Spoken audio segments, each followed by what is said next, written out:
Hi viewers, welcome to MB classes. 6th class science new సిలబస్కి సంబంధించి 11th lesson మన చుట్టూ ఉన్న గాలి. సో మన చుట్టూ ఉన్న గాలికి సంబంధించి బిట్స్ తెలుసుకుందాం.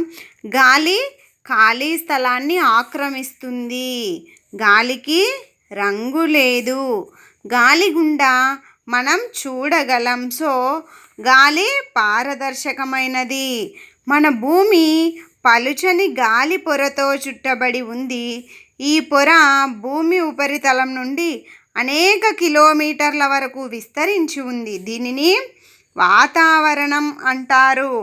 వాతావరణంలో పైకి వెళ్ళే కొలది గాలి పలుచబడును. పర్వతారోహకులు ఎత్తైన పర్వతాలు ఎక్కేటప్పుడు తమతో ఆక్సిజన్ సిలిండర్లు తీసుకుని వెళతారు. ఎందుకంటే పైకి వెళ్ళే కొద్దీ గాలి తక్కువ అవుతుంది కాబట్టి. 18వ శతాబ్దం వరకు ప్రజలు గాలి కేవలం ఒక పదార్థమని భావించేవారు. కానీ పరిశోధకులు గాలి అనేక వాయువుల మిశ్రమము అన్నారు. నీటి ఆవిరి గాలి చల్లని ఉపరితలాన్ని తాకినప్పుడు ఘనీభవించి చల్లని ఉపరితలంపై నీటి బిందువులను ఏర్పరచును. నీటి బిందువులు జలచక్రంకు చాలా ముఖ్యమైనవి. అలాగే ఆక్సిజన్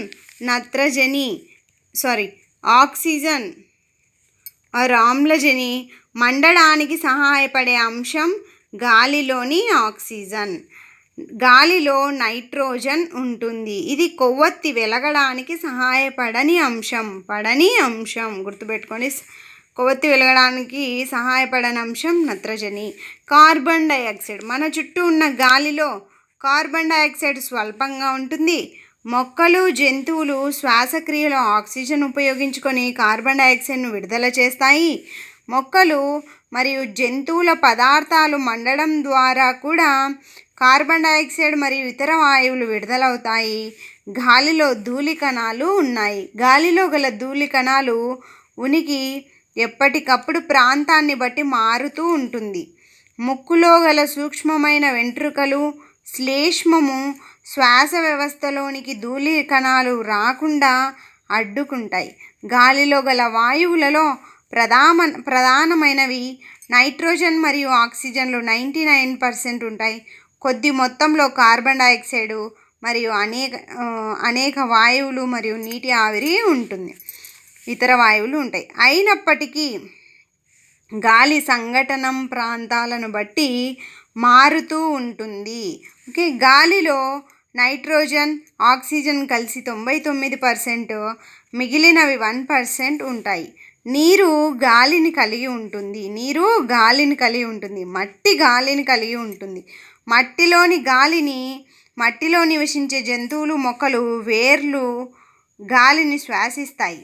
మట్టిలో నివసించే జంతువుల వలన అనేక బొరియలు రంధ్రాల నేల లోతుల్లో గాలి చేరును.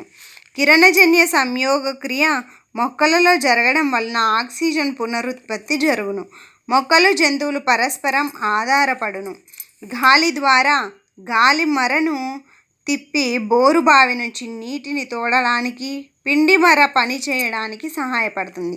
గాలి మరలను ఉపయోగించి విద్యుత్ ఉత్పత్తిని కూడా యూస్ చేస్తాం. పడవలు, గ్లైడర్, పారాచూట్ మరియు విమానాల కదలికకు గాలి సహాయపడును. గాలి యొక్క ఉనికి వలనే పక్షులు, గబ్బిలాలు, కీటకాలు ఎగరగలుగుతున్నాయి. అనేక మొక్కల్లో విత్తన వ్యాప్తి, పరాగరేణువుల వ్యాప్తికి గాలి సహాయపడును. జలచక్రంలో గాలి ప్రముఖ పాత్ర పోషిస్తుంది. మీకు కనుక నా క్లాస్ నచ్చినట్లయితే please like, share and subscribe. Thank you for watching. ఇంతటితో 6th class total lessons completed. And next 8th class పెడతాను. Watch it. All the best.